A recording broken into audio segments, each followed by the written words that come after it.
Hello everyone. आज हम class 7 का साइंस का चैप्टर नंबर 7, ठीक है, हीट ट्रांसफर इन नेचर, कि कैसे हीट ट्रांसफर हो रही है। जैसे आपने देखा होगा, हम बर्तन यूज करते हैं ना, गैस ऑन किया, पहले जो जैसे कढ़ाई लिया आपने तो उसका जो हैंडल है वो गर्म नहीं है, लेकिन धीरे धीरे धीरे जैसे हीट आती है वो गर्म होने लग जाता है। तो कैसे हुआ ये? तो ट्रांसफर हो रहा है ना, हीट क्या हो रही है, एक जगह से दूसरी जगह ट्रांसफर हो रही है। तो कैसे होती है नेचर में, तो आइए आज हम इसको पढ़ते हैं। Pema and her brother Parlian reside in Gangtok. कहाँ रहते हैं? गंगटोक में। On a cold winter evening they are sitting around a fireplace. ठीक है, Parlian shares his experience of visiting Kerala during the winter vacation. ठीक है, जो पार्लियन है वो बताता है कि वो विंटर वेकेशन में कहाँ गया था? केरला गया था। He says that compared to Gangtok, winter in Kerala is comparatively warm and humid. कि जो गंगटोक है यहाँ के कंपैरिजन में केरला में क्या है? ठंड क्या है? कम है। ठीक है। Both Pema and Palden are curious about why some places are so cold and other quite hot. ठीक है, अब ऐसे तो है नहीं, कहीं अगर ठंड का मौसम है तो अगर आज मैं एक जगह हूँ और दूसरी जगह तो कंपेयर करेंगे तो ऐसा नहीं है कि हर जगह ठंड क्या होती है, एक जैसी होती है। कहीं पे ठंड बहुत ज्यादा है, ठीक है, बर्फ भी पड़ती है, लेकिन कहीं पे वो ठंड क्या है, जहाँ बर्फ पड़ रही है उनके लिए वो ठंड अच्छी है। ठीक है, तो हर जगह एक जैसे नहीं होता है। Hearing them express their curiosity, उनकी जिज्ञासा को सुनते ही हुए, their grandfather, a retired science teacher, उनके ग्रैंडफादर हैं, साइंस के टीचर है, retired, says Kerala is closer to the equator than Sikkim. ठीक है, तो जो केरला है वो क्या है, इक्वेटर के पास है ना, अर्थ होती है इक्वेटर है, तो केरला क्या है, यहाँ इक्वेटर के पास में है, और जो सिक्किम है वो क्या है, दूर है। And it also has a long coast line, और जो इधर क्या है, केरला की तरफ क्या है, ज्यादा सी होते हैं ना, समुद्र होते हैं, which result in warmer and more humid weather conditions. ठीक है, उससे क्या होता है, वार्मर और ह्यूमिड कंडीशंस होती है। पाइलन replies, yes we learned in the grade 6 science and social science that for us on the earth the sun is the main source of heat and light and around the equator the climate is generally hot. ठीक है, जो सन है उसकी एकदम raise इसकी direct पड़ती है equator के, तो क्या है इसका मतलब कि हीट का जो सोर्स है, हीट एंड लाइट का जो सोर्स है वो हमारा मेनली क्या है, सन है। ठीक है, और जो इक्वेटर के पास होते हैं वहां पे क्या होती है, गर्मी ज्यादा होती है। As they are talking, Pema is keenly observing her grandmother cooking thukpa, a traditional Sikkimese dish। ठीक है, तो क्या कर रही है, उनकी दादी क्या है, थुक्पा बना रही है, जो कि एक सिक्किमीज डिश है। In a large metal pan, metal का पैन यूज कर रही है, जैसे आप लोग घर में देखते हैं खाना बनाते हैं, जैसे यहाँ पे आपको दिखाया गया है, जैसे बना रही है। ठीक है, तो पेमा पूछती है, why are cooking utensils generally made up of metals, जो आपके कुकिंग यूटेंसिल्स है जिसमें खाना बनाते हैं वो मेटल्स के ही क्यों हैं? ठीक है, Barton immediately respond that they had studied in the chapter the word of metals and non-metals that such materials are good conductors of heat। ये आप लोगों ने चैप्टर में भी समझा था कि the word of metals and non-metals में कि जो ऐसे मटेरियल्स होते हैं, ठीक है, जैसे मेटल्स हैं वो क्या है, गुड कंडक्टर्स ऑफ हीट। ठीक है, हीट के क्या है, गुड कंडक्टर्स हैं, जैसे यहाँ पे पिक्चर में दिखाया गया ना। तो how does heat get transferred in these material, in material में जो हीट है वो कैसे ट्रांसफर हो रही है? ठीक है, हीट कैसे ट्रांसफर हो रही है, तो आइए उसको समझते हैं। सबसे पहला मेथड है कंडक्शन ऑफ हीट, इसको हम एक्सपेरिमेंट के थ्रू समझते हैं। Caution, this activity should be carried out under the supervision of a teacher. Take a strip of metal, आपको क्या करना है, जैसे यहाँ पे गिवन है, एक स्ट्रिप लेनी है पूरी, किसकी, मेटल की, मेटल स्ट्रिप है। ठीक है, ये metal strip, attach 4 pin to the strip with the help of wax. यहाँ पे क्या करना है, जैसे 4 पिन है, ये पिन्स हैं, ठीक है, इसको वैक्स की हेल्प से, ठीक है, यहाँ पे क्या किया गया है, लगाया गया है। ठीक है, एक इक्वल डिस्टेंस होनी चाहिए, जैसे यहाँ पे जो डिस्टेंस है इनके बीच का डिस्टेंस क्या होना चाहिए, इक्वल में रखेंगे, about 2 centimetre apart. Secure the strip to a stand and label the pins as 1 2 3 4। इनको आपने क्या करना है, इसको अच्छे से स्टैंड में लगा देना है। स्टैंड नहीं है तो ईंट की सहायता से भी आप इसको कर सकते हैं। और इसको क्या करना है, फिर heat the end of the strip that is away from the stand with the candle और ए स्प्रिट लैम्प। आपको क्या करना है, यहाँ जो इधर वाली जो एंड है यहाँ पे क्या करना है, एक बर्निंग कैंडल या लैम्प जो भी आपको लेना है उसको लेके इसको क्या करना है, बर्न कर देना है। तो धीरे धीरे क्या होगा, ये क्या है, जलता जाएगा। और आगे देखते हैं इस एक्टिविटी में क्या होगा। What will happen to the pins? Will they remain attached to the strip or will they fall? क्या होगा, अब हमने जो लगाया है ना, बराबर डिस्टेंस में है, तो क्या होगा कि क्या जैसे ही हमने हीट दिया, ठीक है, यहाँ पे हम इसको हीट दे रहे हैं, तो जैसे बहुत थोड़ा टाइम हो गया उसके बाद में क्या ये पिन्स अभी भी ऐसे ही लगी रहेंगी या गिर जाएंगी? तो क्या होगा, जो पिन्स है वो 1 बाय 1 करके क्या हो जाएंगी, गिर जाएंगी। तो सबसे पास में कौन है, जो जहाँ पे ये बर्न हो रहा है वहां पे सबसे पास में कौन है, पिन नंबर 1। तो सबसे पहले कौन सी पिन गिर जाएगी, pin number 1, then pin number 2, 3, 4, ऐसे करते करते 1 बाय 1 दे गिर जाएंगी, ठीक है। तो पिन फॉलिंग फर्स्ट, तो सबसे पहले you observe that the pin closest to the candle flame, जो सबसे पास में है वो पहले गिरेगी, यानी कि pin 1 falls first followed by pin 2nd, 3rd and 4th, then 2nd, 3rd and 4th. Why does pin first fall before the pin 2nd? ठीक है, इधर हमने देखा यहाँ पे पिन फर्स्ट, फिर 2nd, फिर 3rd, फिर 4th है, यहाँ पे हमारा कैंडल था। तो ऐसे क्यों हुआ कि पहले वाली ही पहले गिरी है, ऐसे क्यों नहीं हुआ कि सारी एक साथ गिरी, ऐसा क्यों हुआ? From your observation, what can you infer? Do you think that heat is being transferred along the metal strip from the end that is being heated? As the heat travels along the strip and approaches the pin, the wax holding it melts and pin falls. सबसे पहले क्या हुआ कि जहाँ पे ये heat हमने दी है, धीरे धीरे हीट ट्रांसफर हुई, तो पहले किसके पास जाएगी, फर्स्ट वाली के पास में गई। जैसे ही फर्स्ट वाली पास में गई तो जो हमने इसको वैक्स के थ्रू इसको यहाँ पे स्टिक किया हुआ था, वो वैक्स क्या हो गई, उस गर्मी की वजह से, हीट की वजह से मेल्ट हो गई है, इसीलिए ये वाली पिन पहले गिर गई। फिर धीरे धीरे हीट आगे गई, सेकंड वाली, धीरे धीरे आगे गई थर्ड वाली। Here the transfer of heat takes place from the hot end to the strip to the colder end. यहाँ पे हीट ट्रांसफर कैसे हो रही है, जैसे मेटल है तो सबसे पहले इधर है, यहाँ पे हमने बंद किया, धीरे धीरे हीट आगे कर बनती गई, तो हॉट, इधर वाला हॉट है ना, हॉट टू कोल्ड की तरफ फ्लो हो रही है। हीट कहाँ जा रही है, हॉट एंड से कोल्ड एंड, गर्म जगह, गर्म वाले किनारे से ठंडे वाले किनारे की तरफ जा रही है।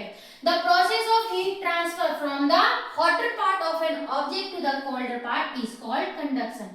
इसी को ही क्या कहते हैं, इसी प्रोसेस को हम कहते हैं कंडक्शन। तो कंडक्शन क्या हुआ कि अगर जब आपकी हीट है, ठीक है, हॉटर प्लेस से यानी कि गर्म वाली जगह से फ्लो हो रही है colder place, then this process is known as, this transfer is known as conduction, ठीक है।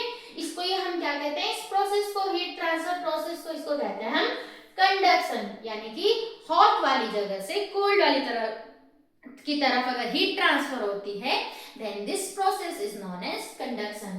ये डेफिनेशन अच्छे से याद करना है, समझना है। In this process, the particle that gets heated passes the heat on its neighbor and so on. The particles themselves do not move from their positions.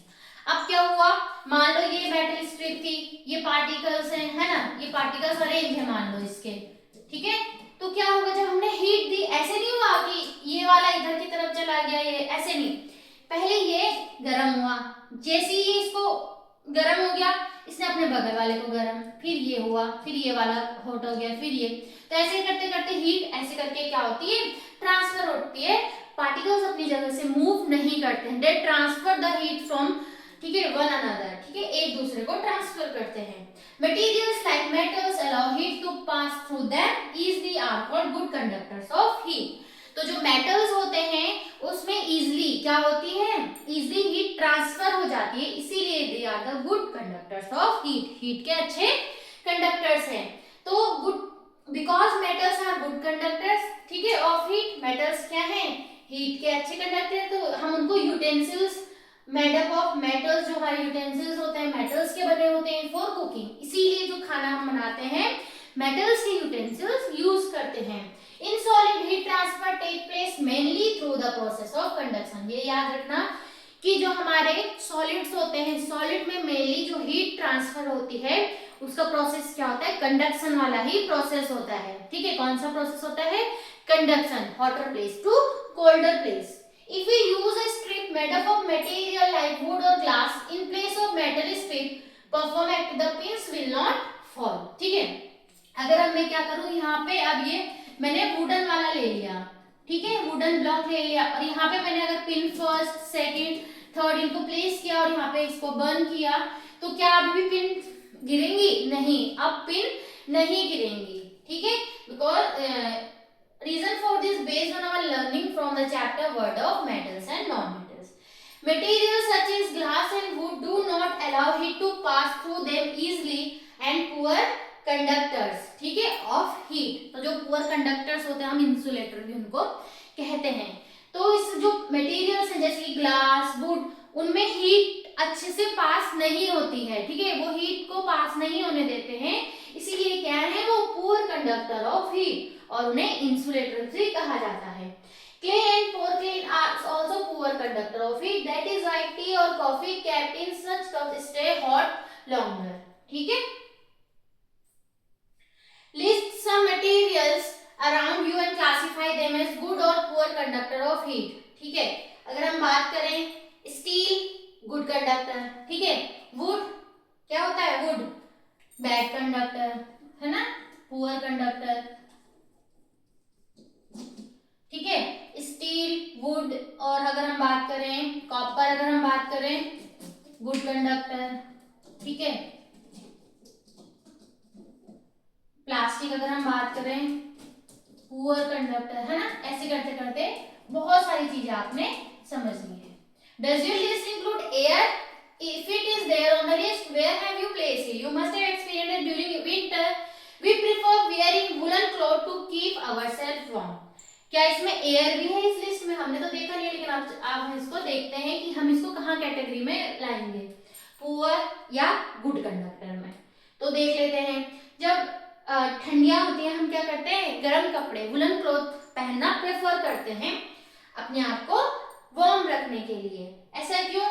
Woollen fabric traps air in its pores, ठीक है। जो woollen cloth होते हैं उनमें छोटे छोटे pores होते हैं, ठीक है, छोटे छोटे क्या है, पोर्स हैं। तो वो क्या करते हैं, जो वुलन फैब्रिक है वो एयर को क्या कर लेती है, ट्रैप कर लेती है इन पोर्स में, क्या कर लेते हैं, एयर को ट्रैप कर लेते हैं, ठीक है। And air is a poor conductor of heat, air क्या है, हीट का पुअर कंडक्टर। याद रखना, अगर हम लिस्ट में एयर को अगर हमने पुट किया तो क्या लिखेंगे, poor conductor. It reduces heat flow from our body to our surroundings. तो वो क्या करती है, एयर है, वुलन क्लॉथ पहने हुए हैं, ठीक है, वुलन क्लॉथ है, एयर ट्रैप कर दी है, एयर उनके पोर में ट्रैप हो चुकी है, तो हमारी बॉडी की जो गर्माहट है, ठीक है, हमारी बॉडी की जो हीट है उसको बाहर आने से रोकती है। क्या करती है, अब हीट तो फ्लो नहीं हो रही है ना उससे, तो उसको क्या कर रही है, बाहर आने से रोकती है। As a result we feel warm, इसकी वजह से हमें क्या लगती है, वार्म फील होता है, ठीक है। तो एयर क्या करती है, जो वुलन क्लॉथ, जैसे मान लो अगर हमने पहने वुलन क्लॉथ है, एयर ने तो जो वुलन क्लॉथ है उनके जो पोर्स है वो एयर को ट्रैप कर लेती है। एक तरीके से मान लो कि हमारे पूरे बॉडी में क्या होगी, एयर की एक लेयर बन चुकी है। अब एयर क्या करती है, पुअर कंडक्टर ऑफ हीट है, तो हीट को पास नहीं होने देगी, तो हमारी बॉडी की जितनी भी हीट है उसको वो बाहर रिलीज नहीं जाने देगी, है ना, बाहर नहीं जाने देगी। इसीलिए हम गर्म कपड़े पहनने से हमें कैसा महसूस होता है, वार्म महसूस होता है। Similarly air trap between the layers of clothing act as a poor conductor of heat and keep us warm. इसी तरीके से क्लॉथ की अगर हम लेयर कर देते हैं, एक के ऊपर एक पहनते हैं, इसी तरीके से हमें वो वार्म रखती है। The presence of air between two thin blanket is the reason why we prefer them over one thick blanket to keep us warm, ठीक है। एक थिक ब्लैंकेट हम क्यों ले लेते हैं, इसीलिए ताकि जो एयर है वो क्या हो जाए, उनके पोर्स में ट्रैप हो जाए और उस जो हमारी बॉडी की जो हीट है उसको बाहर रिलीज ना होने दे।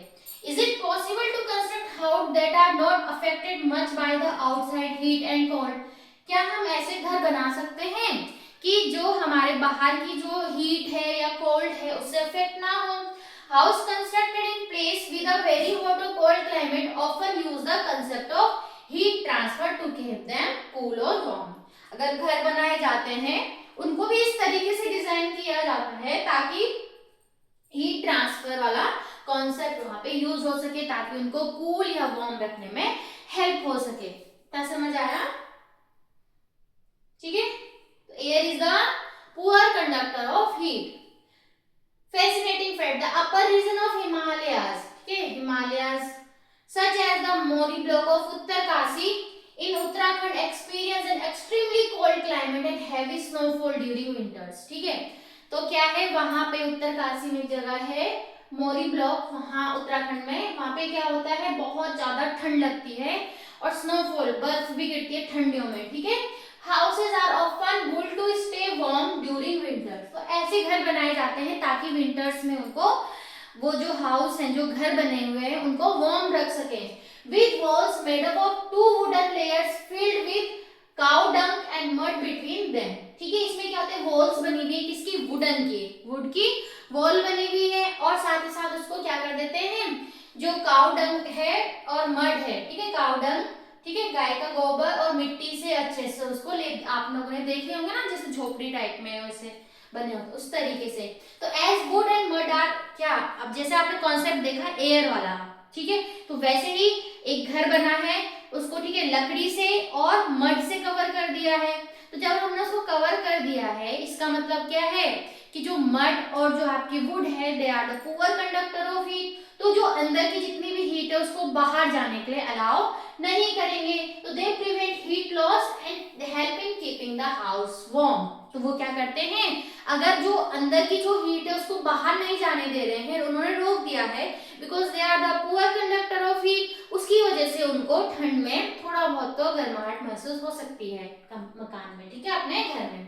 तो there are houses with outer walls that are constructed using hollow bricks and keep them warm in winter and cool in summers। ठीक है, hollow bricks की हेल्प से बनाए गए हैं तो ठंडियों में वार्म रखते हैं और गर्मियों में कूल रखते हैं। This happen because the air that gets trapped in the hollow bricks is the poor conductor of heat. Again वही कॉन्सेप्ट है, एयर क्या हो गई है उनके गैप्स के बीच में फिल हो चुकी है जिसकी वजह से जो हीट है या जो ठंड है वो बाहर ट्रांसफर नहीं होती है। Pema draws Pardon's attention to the rising smoke from the burning firewood around which they are sitting। अब क्या करती है जो पेमा है वो पार्डन्स का अटेंशन कर रही है, जहाँ पे बैठे हुए ना तो लकड़ी जल रही थी, तो जो भी स्मोक जा रहा है उसको वो बताती है कि कैसे स्मोक एक जगह से दूसरी जगह जा रहा है। तो इसके लिए Why is the smoke going up, कि स्मोक ऊपर क्यों जा रहा है, इसके लिए आगे पढ़ते हैं दूसरा मेथड कॉन्वेक्शन। ठीक है, तो आज के लिए इतना ही। ठीक है, तो हमारा जो चैप्टर है क्लास 7 का 7 ही चैप्टर है हीट ट्रांसफर इन नेचर, जिसमें हमने देखा कंडक्शन। तो कंडक्शन मेनली सॉलिड में ही होता है, जो कंडक्शन वाली प्रोसेस है वो किस में होता है, सॉलिड्स में। और कंडक्शन क्या है, जिसमें जो आपकी हीट ट्रांसफर हो रही है hotter place to colder place. इतना समझ आया? और साथ ही साथ air is the poor conductor of heat. ठीक है, air is the poor conductor of heat. Thank you.